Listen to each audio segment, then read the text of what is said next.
This is the results of it. That's a.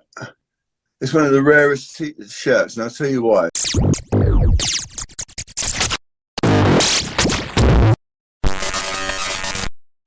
And one day we were up in the office of Phonogram Records, and the woman at the reception said, "Oh, stay here."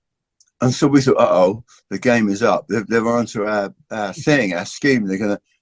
And so we were nervously sitting in this room, and all these guys, long-haired kind of guys, came out and said to us, "Come with us." So now we're thinking we're really in trouble because, at this point, my friend Callie had a screwdriver and was trying to take the silver and gold records off the wall and steal them. And then we're taking this room, and then this guy comes in. And so you're punks, right? And we looked at it, dyed hair and everything, and he said, "Well, we have a record label called Skyaaz Records, and we have a band called the Ramones." Of course, we knew who the Ramones were. I mean, knew who Skyaaz Records were. We completely knew who they were. And they said, "The Ramones are coming over to do a tour here, and we're releasing a special single called Sheena's Punk Rocker, a 12-inch version of that record. And we were looking for someone to do T-shirts, promotional T-shirts for it, a limited edition."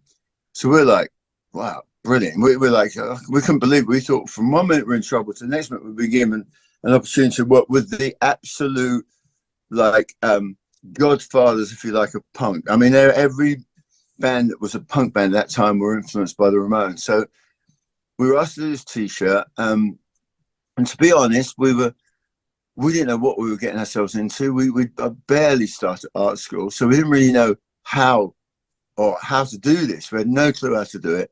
What I loved about that period was nobody gave a shit. Well, we kind of were excited, but we thought, oh, we've actually got to do some work, and we weren't that kind of keen on having to work for stuff. So we got on. I remember we were on the train to go and have a meeting, and we thought, what are we going to do? We hadn't done anything. We're on the way to a meeting. We hadn't done anything. We had this T-shirt, and on the train back up to London, when we were presenting it, we were cutting things out and sticking them on a real T-shirt, right? So we got to this meeting, and we gave them this T-shirt that was like this old T-shirt. We did it on the train.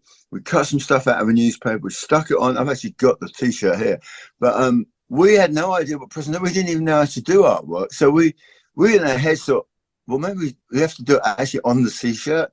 And when we got there, you could tell these people that sort of like, what have we let ourselves in for? And it was. I've got it here actually. It's like worth like about, I think, $2,000 now, this T-shirt. So we're on the train, and this is the results of it. It's one of the rarest shirts, and I'll tell you why. Because see that paint on it? Yeah. Yeah. We had 1,500 T-shirts, and we went down to a warehouse in Putney, and we actually had to hand splash each T-shirt, 1,500 of them, right? So us and about 3 of our friends, our girlfriends at the art school, went down to Putney, and we were doing these T-shirts, and first of all, the fumes were terrible, and then we got bored after we must have done about maybe 1,000 at the most, and we got bored with it, so we threw the rest of them in the Thames, and so this limited edition of 1,500 became 1,000, and actually when I look at it, it's absolute rubbish. I mean, it had no thought behind it whatsoever. I mean, you can see, for example, like that headline that says there on the back, that just came out the Daily Mirror. Yeah. And so I don't know, this was the first thing I ever did, first commissioned piece of work, and we didn't think anything of it. And just to cut back, a few years ago I started to work on a book, and someone said to me, can you get hold of the remote? You should get hold of the Ramones T-shirt. It was up for auction at Sotheby's, and I think it went for about £1,500 or 1,500, whatever, for that T-shirt. And I was embarrassed by it, to be quite honest. Back up there,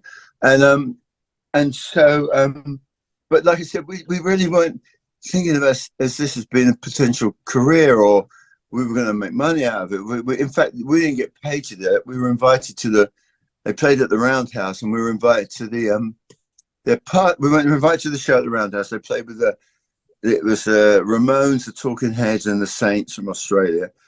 And that T-shirt, I never even had a copy of it until about 10 years ago. Some guy contacted me on Facebook and he said, "Are you the Nicky that did the Ramones T-shirt?" And I said, "Yeah." And he said, "Well, I've got one. Do you want to buy it off me?" And I said, "Well, I'm just going to sell it to me." And he said, "Well, I'd like £500 for it." And I'm like, "You know what?" I said, "I didn't get paid for it in the first place. I don't really want to spend 500 quid." So he sold it to me now and for 200. I bought that for £200, that T-shirt. And so because it was the only thing missing really of my, and that was the very, very beginning of my career. And well, it wasn't just me and Callie and Pete worked on it together. I couldn't believe it took 3 of us to do that. And this was all still in my first year at art school. And through that, through the meeting Paul Simonon at the 100 Club from the Clash is how we got to do the White Men in Hammersmith. No, actually, no, it wasn't through Paul. I can't. Well, we got to know the Clash. That's right, through because one of my fellow students at Watford, Mick North, who sadly was killed in a motorcycle accident the next year, went to Byam Shaw's art school with Paul Simonon to do a foundation course. And he said, "Oh, if you ever see Paul, go and say hi." So we did. And this was what's so great about punk. You know, it was almost like how did we, it was surreal to us because that was the day we went from being fans, because we were fans, you know, we were like fans. We followed the Clash around and hitched places and, you know, because it was such an important thing for us to do.